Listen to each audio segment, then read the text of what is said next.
Japan തകരുകയാണ്. പക്ഷെ അതൊരിക്കലും ആയുധങ്ങൾ കൊണ്ടോ യുദ്ധം കൊണ്ടോ അസുഖങ്ങൾ കൊണ്ടോ അല്ല, മറിച്ച് ആളുകളില്ലാത്തതിനാലാണ്. ഓരോ വർഷവും 450ഓളം വരുന്ന സ്കൂളുകളാണ് പഠിക്കാൻ കുട്ടികളില്ലാത്തതിനാൽ പൂർണ്ണമായും അടച്ചുപൂട്ടിക്കൊണ്ടിരിക്കുന്നത്. ഇതിനോടകം തന്നെ 30 ലക്ഷത്തിലധികം വരുന്ന വീടുകൾ താമസിക്കാൻ ആളുകളില്ലാത്തതിനാൽ അവിടെ ഉപേക്ഷിക്കപ്പെട്ട നിലയിലാണ്. നാളുകളിൽ ഒരുപക്ഷെ നമ്മുടെ നാട്ടിലും വന്നേക്കാവുന്ന വലിയ ഗുരുതരമായൊരു പ്രതിസന്ധി വിശദമായ രീതിയിൽ തന്നെ നമുക്ക് പരിശോധിക്കാം. Welcome back to AF world. Aflu here.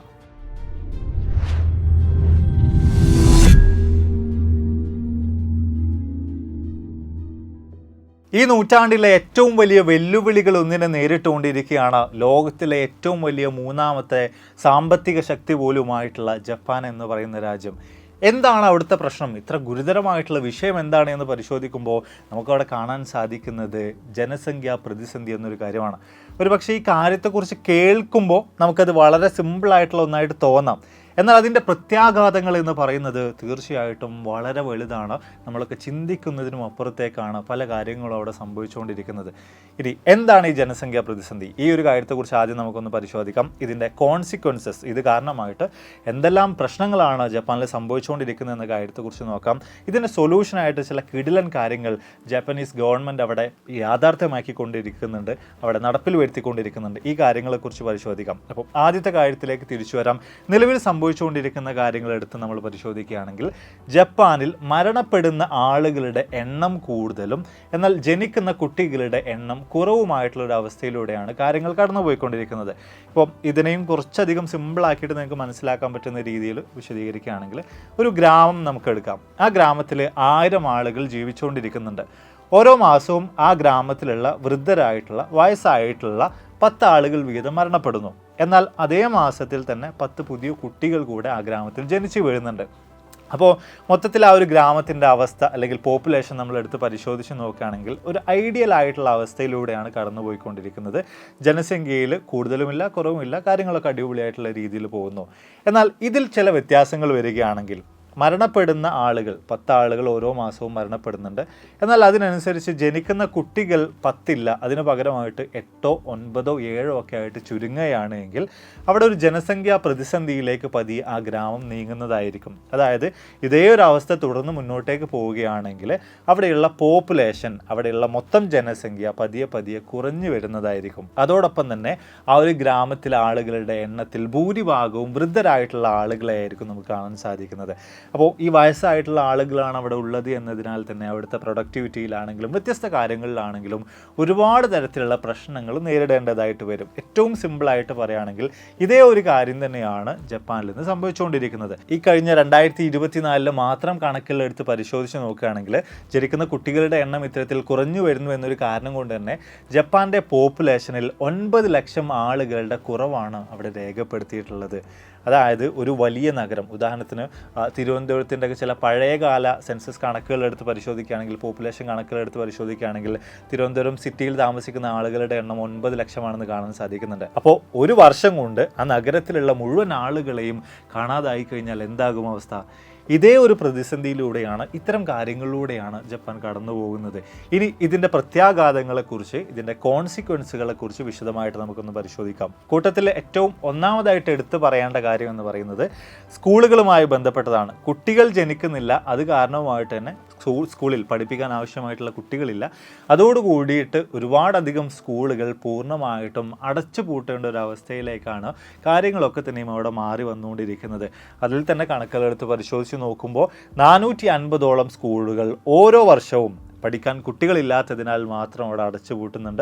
2002 മുതൽ 2023 വരെയുള്ള കണക്കുകൾ എടുത്ത് നോക്കുമ്പോൾ അവിടെ 9000 സ്കൂളുകൾ ഇത്തരത്തിൽ കുട്ടികളില്ലാത്തതിനാൽ പൂർണ്ണമായിട്ടും അടച്ചുപൂട്ടിയിട്ടുള്ളതായിട്ടുള്ള കണക്കുകളും നമുക്ക് മനസ്സിലാക്കാൻ സാധിക്കുന്നുണ്ട്.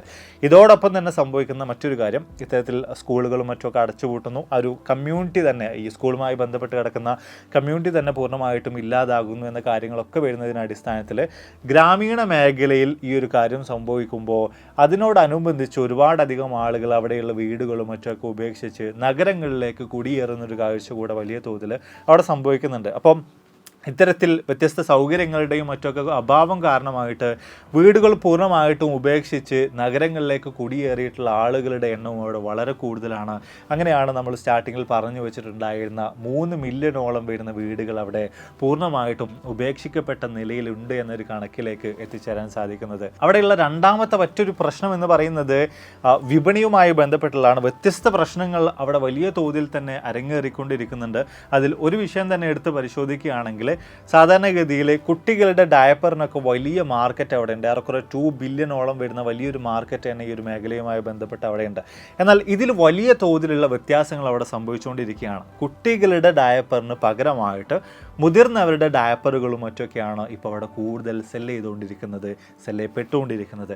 അതായത് ജനിക്കുന്ന കുട്ടികളുടെ എണ്ണം കുറവാണ്. ബാക്കിയുള്ള വൃദ്ധരായിട്ടുള്ള ആളുകൾക്ക് യൂറിൻ ലീക്കും മറ്റുമൊക്കെ വരുന്നത് കാരണമായിട്ട് ഇത്തരത്തിൽ ഡയപ്പറുകൾ ധരിക്കേണ്ടി വരുന്ന അവസരമുള്ളതുകൊണ്ടാണ് അതിനവിടെ കൂടുതലായിട്ട് ചിലവ് വരുന്നത്. അപ്പോൾ വലിയൊരു വ്യത്യാസം തന്നെ ഈ ഒരൊറ്റ കാര്യം തന്നെ പരിശോധിക്കുമ്പോൾ നമുക്ക് അവിടെ ഉള്ളതായിട്ട് മനസ്സിലാക്കാൻ സാധിക്കുന്നുണ്ട്. ഇതുപോലെ തന്നെ കണക്ട് ചെയ്ത് നോക്കുകയാണെങ്കിൽ കുട്ടികളുമായി ബന്ധപ്പെട്ട് കിടക്കുന്ന എൻ്റർ ബിസിനസ്സുകൾ, എൻ്റർ വിപണി തന്നെ വലിയ തോതിലുള്ള വെല്ലുവിളികളിലേക്ക് കടന്നു പോയിട്ടുള്ളതായിട്ട് നമുക്കവിടെ വ്യക്തമായി കാണാൻ സാധിക്കുന്നുണ്ട്. ഉദാഹരണത്തിന് കുട്ടികളുടെ കളിപ്പാട്ടങ്ങളും മറ്റുമൊക്കെ നിർമ്മിക്കുന്ന ഇൻഡസ്ട്രിയെ പോലും വലിയ തോതിൽ ഇത്തരത്തിലുള്ള ഈ ജനസംഖ്യാ പ്രതിസന്ധി പിടിച്ചുകുലുക്കുന്ന കാര്യം നമുക്ക് കാണാൻ സാധിക്കുന്നുണ്ട്. മൂന്നാമത്തെ കാര്യം വലിയ തോതിൽ തന്നെ അവിടെ കൊടോക്കുഷി സംഭവിക്കുന്നുണ്ട് എന്നൊരു കാര്യമാണ്. ഈ കൊടോക്കുഷി എന്ന് വെച്ച് കഴിഞ്ഞാൽ ലോൺലി ഡെത്ത്സ് എന്നാണ് അർത്ഥമാക്കുന്നത്. അതായത് ആരും നോക്കാനില്ലാത്തതിനാൽ ഒറ്റപ്പെട്ടുകൊണ്ടുള്ള മരണങ്ങൾ വലിയ തോതിൽ തന്നെ അവിടെ സംഭവിക്കുന്നുണ്ട്. വൃദ്ധരായിട്ടുള്ള ആളുകൾ മരണപ്പെട്ട് ഒരുപാടധികം ദിവസങ്ങൾ കഴിഞ്ഞ് സ്മെല്ലൊക്കെ വരുന്ന അവസരത്തിലാണ് ഈ ഒരു വ്യക്തി മരണപ്പെട്ടു എന്ന രീതിയിലുള്ള കാര്യങ്ങൾ പോലും പുറം ലോകം അറിയുന്നത്. ആരും നോക്കാനില്ല, യങ്സ്റ്റേഴ്സ് ഇല്ല എന്നൊരു കാര്യം കൊണ്ടൊക്കെ തന്നെയാണ് ഈ ഒരു പ്രതിഭാസം അവിടെ സംഭവിച്ചുകൊണ്ടിരിക്കുന്നത്, ഈ വലിയ പ്രതിസന്ധി അവിടെ അരങ്ങേറിക്കൊണ്ടിരിക്കുന്നത്. ഇതിനോടനുബന്ധിച്ച് തന്നെ നമ്മൾ പരിശോധിക്കുകയാണെങ്കിൽ അക്കിയ ഹോംസ് എന്ന് പറയുന്ന മറ്റൊരു കാര്യം കൂടെ അവിടെ സംഭവിക്കുന്നുണ്ട്. അതായത് വൃദ്ധരായിട്ടുള്ള ആളുകൾ മരണപ്പെടുകയാണ്, അവരെ നോക്കാനോ ഒന്നും ആരുമില്ല, അവർക്ക് അനന്തരാവകാശികളുമില്ല. അതോടുകൂടിയിട്ട് അവർ താമസിച്ചിട്ടുണ്ടായിരുന്ന ആ ഒരു വീടുകൾ പൂർണ്ണമായിട്ടും അബാൻഡ് ചെയ്യപ്പെടുകയാണ്, പൂർണ്ണമായിട്ടും ഉപേക്ഷിക്കപ്പെട്ട നിലയിലേക്ക് മാറുകയാണ്. ജപ്പാനിൽ അങ്ങിങ്ങായിട്ട് ഒരുപാട് ഇത്തരത്തിലുള്ള അക്കിയ ഹോംസ് ഉണ്ട് എന്നാണ് കണക്കുകൾ സൂചിപ്പിക്കുന്നത്. ഇനി അഞ്ചാമതായിട്ട് വരുന്ന കാര്യം ക്രൈം റേറ്റ്സുമായി ബന്ധപ്പെട്ടതാണ്. ഈ പോപ്പുലേഷൻ ക്രൈസിസ് എങ്ങനെയാണ് ക്രൈമുമായിട്ട് ബന്ധപ്പെട്ട് കിടക്കുന്നതെന്ന കാര്യത്തെക്കുറിച്ച് നോക്കുകയാണെങ്കിൽ 2022 ചില കണക്കുകൾ പരിശോധിച്ച് നോക്കുകയാണെങ്കിൽ അവിടെയുള്ള ജയിലുകളിൽ 80% മുകളിലും ഉണ്ടായിരുന്ന സ്ത്രീകൾ, കുറ്റവാളികളായിട്ടുള്ള സ്ത്രീകൾ 60 വയസ്സിന് മുകളിലുള്ളവരായിരുന്നു. അതായത് എന്താണ് ഇവിടെ സംഭവിക്കുന്നത് വെച്ച് കഴിഞ്ഞാൽ ഈ വൃദ്ധരായിട്ടുള്ള ആളുകളെ നോക്കാൻ ആരുമില്ല, അവർക്ക് ആവശ്യമായിട്ടുള്ള പണമോ മറ്റു കാര്യങ്ങളോ ഒന്നും ലഭിക്കുന്നില്ല, ദാരിദ്ര്യത്തിലേക്ക് അവർ കൂപ്പുകുത്തുകയാണ്. ജോലി ചെയ്യാനുള്ള വ്യത്യസ്ത പ്രശ്നങ്ങൾ കൂടെ വരുന്നതോട് കൂടിയിട്ട് പല അക്രമങ്ങളിലേക്ക് അവർ ഇറങ്ങിത്തിരിക്കുകയാണ്. അതോടുകൂടിയിട്ട് വൃദ്ധരായിട്ടുള്ള ആളുകൾക്കിടയിൽ വലിയ തോതിൽ തന്നെ ക്രൈം റേറ്റ് കൂടി വരുന്ന ഒരു കാഴ്ച കൂടെ അവിടെ കാണാൻ സാധിക്കുന്നുണ്ട്. ആറാമതായിട്ട് വരുന്ന കാര്യം ഇവർക്കുള്ള പെൻഷനുമായി ബന്ധപ്പെട്ടുള്ളതാണ്. ജോലി ചെയ്യുന്ന ആളുകളുടെ എണ്ണം അവിടെ പതിയെ കുറഞ്ഞു വന്നുകൊണ്ടിരിക്കുകയാണ്. എന്നാൽ ജോലിയിൽ നിന്ന് വിരമിച്ചു പോകുന്ന പെൻഷൻ പറ്റുന്ന ആളുകളുടെ എണ്ണം അവിടെ വലിയ തോതിൽ തന്നെ കൂടുതലുണ്ട്. ലോകത്ത് ഏറ്റവും അധികം ആയുർദൈർഘ്യമുള്ള രാജ്യങ്ങളിൽപ്പെട്ട ഒരു രാജ്യമാണ് ജപ്പാൻ എന്ന് പറയുന്നത്. സോ ഈ പെൻഷൻ കൊടുക്കുക എന്ന് പറയുന്നത് വലിയൊരു തലവേദനയായിട്ട് പതിയെ മാറി വരുന്ന അവസ്ഥയിലേക്കാണ് ജപ്പാൻ പോയിക്കൊണ്ടിരിക്കുന്നത്. ഓരോ മാസവും ഒരു വൻ തുക തന്നെ ഇത്തരത്തിൽ വൃദ്ധരായിട്ടുള്ള ആളുകൾക്ക് പെൻഷൻ നൽകാൻ വേണ്ടിയിട്ട് ജപ്പാൻ ചിലവഴിച്ചുകൊണ്ടിരിക്കുന്നുണ്ട്, മാറ്റിവെച്ചുകൊണ്ടിരിക്കുന്നുണ്ട്. ഇപ്പോൾ വളരെ കൃത്യമായ രീതിയിൽ എന്താണ് അവിടെ സംഭവിക്കുന്നതെന്നും അതിൻ്റെ പ്രത്യാഘാതങ്ങൾ എന്തെല്ലാമാണ് അവർ അനുഭവിച്ചുകൊണ്ടിരിക്കുന്നതെന്ന കാര്യത്തെക്കുറിച്ച്, അതിൻ്റെ ഒരു ഗൗരവത്തെക്കുറിച്ച് തീർച്ചയായിട്ടും നിങ്ങൾക്ക് മനസ്സിലായിട്ടുണ്ടാകും. ഇപ്പോൾ നിങ്ങളുടെ മുന്നിലേക്ക് വരുന്ന ഒരേ ഒരു ചിന്ത, എന്തുകൊണ്ട് ജപ്പാൻ എന്ന് പറയുന്ന ഇത്തരത്തിൽ വലിയൊരു സാമ്പത്തിക ശക്തിയായിട്ട് നിലകൊള്ളുന്ന ഈ രാജ്യത്ത് ഇത്തരം കാര്യങ്ങൾ, ഇത്തരം പ്രതിഭാസങ്ങൾ സംഭവിക്കുന്നു എന്നതായിരിക്കും. വിശദമായ രീതിയിൽ തന്നെ ആ കാര്യങ്ങളിലേക്ക് പോവാം. അതിൽ ഒന്നാമതായിട്ട് വരുന്നത് ഈ കുട്ടികളെ വളർത്തുക എന്ന് പറയുന്ന ഒരു കാര്യം വളരെ ചിലവേറിയതായിട്ട് അവിടെ മാറി വരുന്നുണ്ട് എന്നത് തന്നെയാണ്. ആ കുട്ടിയുടെ ഡെലിവറി, ആ കുട്ടിയുടെ വിദ്യാഭ്യാസം, ആരോഗ്യം, ഭക്ഷണം, ഇങ്ങനെ തുടങ്ങിയുള്ള വ്യത്യസ്ത രീതിയിലുള്ള കാര്യങ്ങളെല്ലാം ഉൾപ്പെടെ ഒരു കുട്ടിയെ വളർത്തി വലുതാക്കാൻ, അല്ലെങ്കിൽ ഒരു 10, 20, 22 വയസ്സ് വരെ സ്വന്തം കാലിൽ നിൽക്കുന്നത് വരെ പോറ്റി വളർത്താനായിട്ട് ഭീമമായിട്ടുള്ള തുകയാണ് അവിടെയുള്ള ആളുകൾക്ക് ചിലവഴിക്കേണ്ടതായിട്ട് വരുന്നത്. ഏറെക്കുറെ ചില കണക്കുകൾ സൂചിപ്പിക്കുന്നത് 1 കോടിക്ക് മുകളിൽ 1,30,00,000 രൂപയോളം ഇതിനായിട്ട് ചിലവ് വരുന്നുണ്ട് എന്നതാണ്. ഓൾറെഡി വലിയ സാമ്പത്തിക ബുദ്ധിമുട്ടുകളിലൂടെ കടന്നു പോകുന്ന പല ഫാമിലികൾക്കും ഇത്തരത്തിലൊരു കുട്ടിയെ കൂടെ അഫോർഡ് ചെയ്യുക എന്ന് പറയുന്നത് ബുദ്ധിമുട്ടായിട്ട് വരുന്നതോട് കൂടിയിട്ടാണ് കുട്ടികൾ വേണ്ട എന്ന ചില തീരുമാനങ്ങളിലേക്ക് പോലും ഈ ആളുകൾ പതിയെ പതിയെ എത്തിച്ചേർന്നുകൊണ്ടിരിക്കുന്നത്. കൂട്ടത്തിൽ ഏറ്റവും സുപ്രധാനമായിട്ടുള്ള വലിയൊരു കാരണം എന്ന് പറയുന്നത് ഇത് തന്നെയാണ്. ഇനി രണ്ടാമത്തെ ഒരു വിഷയം എന്ന് പറയുന്നത് കഴിഞ്ഞ 90 വർഷത്തിൽ ആദ്യമായിട്ട് ഒരു വർഷം നടക്കുന്ന വിവാഹത്തിൻ്റെ എണ്ണം 5 ലക്ഷത്തിനും താഴേക്ക് പോയിട്ടുള്ള ഒരു കാഴ്ചയാണ് ജപ്പാനിൽ കാണാൻ സാധിക്കുന്നത്. അതായത് ആളുകൾ വിവാഹം കഴിക്കാത്തൊരവസ്ഥ, ആർക്കും വിവാഹത്തോട് താല്പര്യമില്ലാത്തൊരവസ്ഥ. ഇനിയിപ്പോൾ എന്തുകൊണ്ട് ഈ ആളുകൾ വിവാഹം കഴിക്കുന്നില്ല എന്ന കാര്യത്തെക്കുറിച്ച് നമ്മൾ നോക്കുകയാണെങ്കിൽ മൂന്നാമതായിട്ട് വീഴുന്നത് കറോഷി എന്ന് പറയുന്ന ആ ഒരു കാര്യമാണ്. അതായത് അമിതമായിട്ടുള്ള ജോലി കാരണമുള്ള മരണങ്ങൾ. പുരുഷന്മാരുടെ കാര്യത്തിൽ പ്രത്യേകിച്ച് ഇവർക്ക് ഒന്നിനും വേറെ സമയമില്ല. അമിതമായിട്ടുള്ള ജോലി ഭാരം, കൃത്യമായിട്ടുള്ള ഒരു വർക്ക് ലൈഫ് ബാലൻസ് ഒന്നും ഇവർക്ക് കീപ്പ് ചെയ്യാൻ കഴിയാത്തൊരവസ്ഥ, ഇത്തരം കാര്യങ്ങളൊക്കെ വരുന്നതോട് കൂടിയിട്ട് കുട്ടികൾ എന്നൊരു പ്ലാനിലേക്ക് പോലും എത്തിച്ചേരാൻ കഴിയാത്തൊരവസ്ഥയിലേക്ക് ഇവരൊക്കെ തന്നെയും എത്തിച്ചേരുകയാണ്. നാലാമതായിട്ട് വരുന്ന കാര്യം അതുതന്നെയാണ്. 30 വയസ്സിൽ താഴെയുള്ള പുരുഷന്മാർക്ക് ഭൂരിഭാഗം ആളുകൾക്കും പ്രണയത്തോടോ വിവാഹത്തോടോ ഒന്നും യാതൊരുവിധ താല്പര്യവുമില്ല, അതിലൊന്നും യാതൊരു വിധത്തിലുള്ള വിശ്വാസവുമില്ല. ഇനി നേരെ സ്ത്രീകളുടെ കാര്യത്തിലേക്ക് നോക്കുകയാണെങ്കിൽ അവർ കുറച്ചുകൂടെ കരിയർ ഫോക്കസ്ഡ് ആയിട്ട് പോകുന്ന കാഴ്ചയാണ് അവിടെ കാണാൻ സാധിക്കുന്നത്.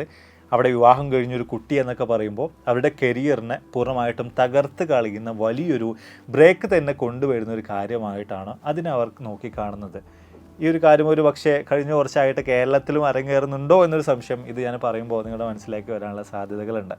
എന്തൊക്കെ തന്നെയായാലും ഇത്തരം കാര്യങ്ങൾ വലിയ തോതിൽ തന്നെ അവിടെ സ്വാധീനം ചെലുത്തുന്നുണ്ട്. മാത്രമല്ല വെസ്റ്റേൺ കൺട്രീസിലൊക്കെ നമ്മൾ പരിശോധിക്കുകയാണെങ്കിൽ അവിടെ ഒരു പുരുഷനും ഒരു സ്ത്രീയും ഡേറ്റിങ്ങിൽ ഏർപ്പെട്ട് ബോയ് ഫ്രണ്ടും ഗേൾ ഫ്രണ്ടും ഒക്കെ ആയിട്ട് ജീവിച്ചുകൊണ്ടിരിക്കുന്ന കാലഘട്ടത്തിൽ തന്നെ അവർക്ക് ഒന്നോ അതിലധികമോ ഒക്കെ തന്നെയും കുട്ടികൾ ഉണ്ടാകുന്നതായിട്ടും ഇതിനൊക്കെ ശേഷം പിന്നീടാണ് അവർ വിവാഹം കഴിക്കുക എന്നൊരു കാര്യത്തെക്കുറിച്ചൊക്കെ തീർച്ചയായിട്ടും നിങ്ങൾക്ക് അറിയുന്നുണ്ടാവും. എന്നാൽ ജപ്പാൻ്റെ കൾച്ചർ എന്ന് പറയുന്നത് ഇതിനൊക്കെ പൂർണ്ണമായിട്ടും എതിരായിട്ടുള്ള രീതിയിലാണ്.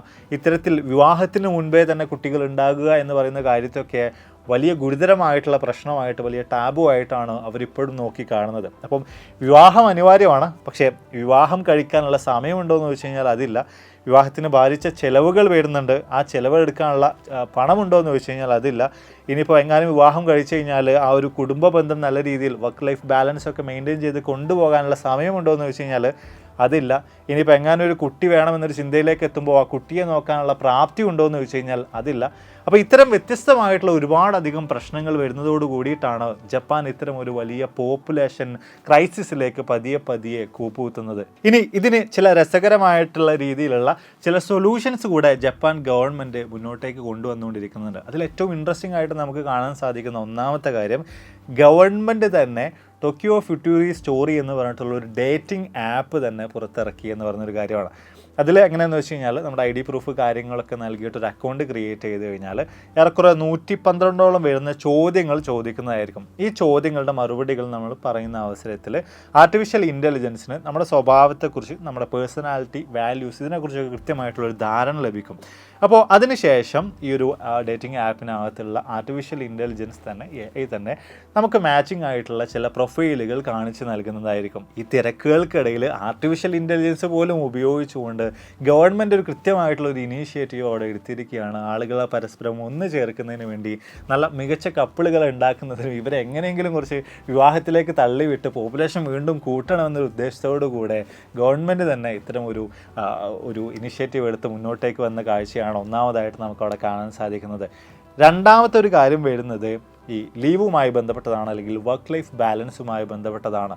ചില ഗവൺമെൻറ് ജോബുകളിലൊക്കെ തന്നെയും ആഴ്ചയിൽ 4 ദിവസം മാത്രം വർക്ക്, ബാക്കിയുള്ള 3 ദിവസം അവർക്ക് ലീവ് എന്ന രീതിയിലേക്ക് പോലും പൂർണ്ണമായിട്ടും ആ ജോബ് സ്ട്രക്ചറിനെ അവർ മാറ്റം വരുത്തിയിട്ടുണ്ട് എന്ന രീതിയിലുള്ള ചില റിപ്പോർട്ടുകൾ വരുന്നുണ്ട്. സോ ഫാമിലിയുടെ കൂടെ കൂടുതൽ സമയം ഇടപഴകാനും കൂടുതൽ കുട്ടികൾ ഉണ്ടാകുന്ന രീതിയിലേക്ക് കാര്യങ്ങൾ കൊണ്ടുവരാനൊക്കെ വേണ്ടിയിട്ടാണ് ഇത്തരം ഒരു കാര്യം അവർ ചെയ്തിട്ടുള്ളത്. മൂന്നാമതായിട്ട് വരുന്ന കാര്യം ഒമിയ എന്ന് പറയുന്നതാണ്.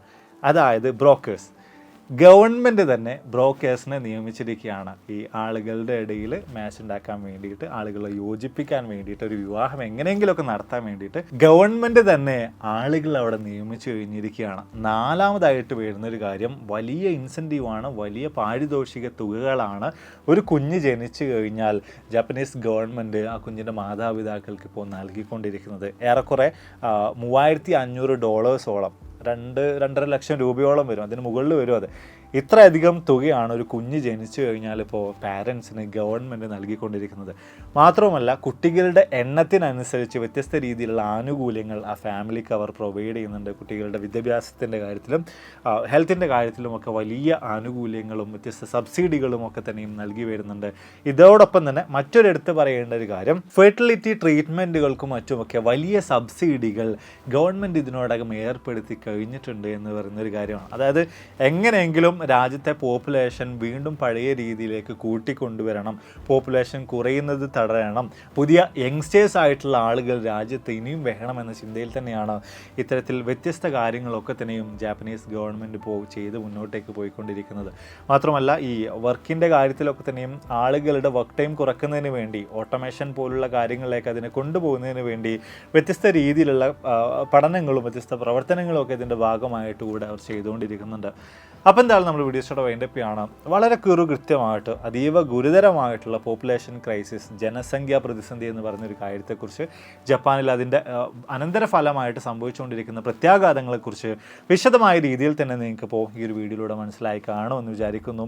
ഇതിലുള്ള ചില കാര്യങ്ങൾ വീഡിയോയിൽ അംഗീകാരമായിട്ട് നമ്മൾ പരാമർശിച്ചതുപോലെ ചില കാര്യങ്ങളൊക്കെ കേൾക്കുന്ന സമയത്ത് നമ്മുടെ നാട്ടിലും ഇങ്ങനെ ഒരു കാര്യം വരാനുള്ള സാധ്യതകളുണ്ടോ എന്നതിനെക്കുറിച്ച് തീർച്ചയായിട്ടും നിങ്ങൾക്കും തോന്നിയിട്ടുണ്ടാകും. ഇപ്പം വിവാഹം കഴിക്കുന്ന കാര്യത്തിലാണെങ്കിൽ, എസ്പെഷ്യലി കേരളത്തിലെ പുരുഷന്മാരുടെ ഇടയിലാണെങ്കിൽ അവർ ഒന്ന് പുറകോട്ട് വരുന്ന കാഴ്ചകൾ കാണാൻ സാധിക്കുന്നുണ്ട്. ഇനി സ്ത്രീകളുടെ കാര്യത്തിലാണെങ്കിൽ അവർക്കും പൊതുവെ വിവാഹം കഴിക്കാനുള്ളൊരു മടിയുണ്ട്, കുറച്ചധികം കരിയർ ഫോക്കസ്ഡ് ആയിട്ട് അവർ പോകുന്നുണ്ട്. ഇനിയിപ്പം എങ്ങാനും വിവാഹം കഴിക്കുകയാണെങ്കിൽ തന്നെ കുറച്ചധികം വൈകി വിവാഹം കഴിക്കുന്ന ഒരു പാറ്റേൺ കൂടെ നമ്മുടെ സമൂഹത്തിൽ, എസ്പെഷ്യലി കേരളത്തിൽ കുറച്ചധികം കൂടുതലായിട്ട് നമുക്ക് ചുറ്റും ഇപ്പോൾ കണ്ടുവരുന്നുണ്ട്. അപ്പോൾ അതൊരു വലിയ ജനസംഖ്യാ പ്രതിസന്ധിയിലേക്കൊന്നും ഒരിക്കലും പോകാതിരിക്കട്ടെ എന്ന രീതിയിൽ തന്നെ നമുക്ക് പ്രതീക്ഷിക്കാം. എന്തെങ്കിലും തരത്തിലുള്ള വ്യതിയാനങ്ങൾ സംഭവിക്കും, കൃത്യമായിട്ട് നമ്മുടെ ഗവൺമെൻറ് ആ കാര്യങ്ങളിലൊക്കെ ഇടപെടലുകൾ നടത്തുകയും ചെയ്യുന്നതായിരിക്കും. അപ്പോൾ വീഡിയോയെക്കുറിച്ചുള്ള നിങ്ങളുടെ അഭിപ്രായങ്ങൾ തീർച്ചയായിട്ടും താഴ്ന്ന് രേഖപ്പെടുത്താൻ മറക്കരുത്. അതുപോലെ തന്നെ നിങ്ങളോടൊരു ചോദ്യം കൂടെ ചോദിക്കാം. ഒരു കുഞ്ഞിനെ വളർത്തി വലുതാക്കുക എന്ന് പറയുന്നത് വളരെയേറെ ചലഞ്ചിങ് ആയിട്ടുള്ളൊരു കാര്യമാണോ? നിങ്ങൾക്ക് എന്ത് തോന്നുന്നു? ഓരോരുത്തർക്കും വ്യത്യസ്തമായിട്ടുള്ള അഭിപ്രായങ്ങളായിരിക്കുമല്ലോ. നിങ്ങൾക്ക് എന്ത് തോന്നുന്നു? മതിയായ രീതിയിൽ സാമ്പത്തികം ഇല്ലാത്തൊരവസ്ഥയിലൊക്കെ നമ്മൾ ഇത്തരം ഒരു കാര്യത്തിലേക്ക് ഇറങ്ങിത്തിരിക്കുമ്പോൾ അത് വലിയ ബുദ്ധിമുട്ടായിട്ട് മാറുമോ? അല്ലെങ്കിൽ ഏതൊരു സാഹചര്യത്തിൽ വേണം നമ്മൾ ഇത്തരത്തിലുള്ള ഒരു തീരുമാനത്തിലേക്ക് നീങ്ങാനായിട്ട്? നിങ്ങളുടെ അഭിപ്രായങ്ങൾ എന്ത് തന്നെയായാലും തീർച്ചയായും താഴ്ന്ന് രേഖപ്പെടുത്താൻ മറക്കരുത്. കമൻറ്റ് ബോക്സിൽ നമുക്കൊരു ഇൻട്രസ്റ്റിംഗ് ആയിട്ടുള്ള ഒരു കോൺവെർസേഷൻ തന്നെ കൊണ്ടുപോകാം. അപ്പോൾ ഇതൊന്നും നല്ല ഒരുപാട് വീഡിയോസുകളുമായിട്ട് കണ്ടുമുട്ടാം എന്ന പ്രതീക്ഷയോടെ ബൈ.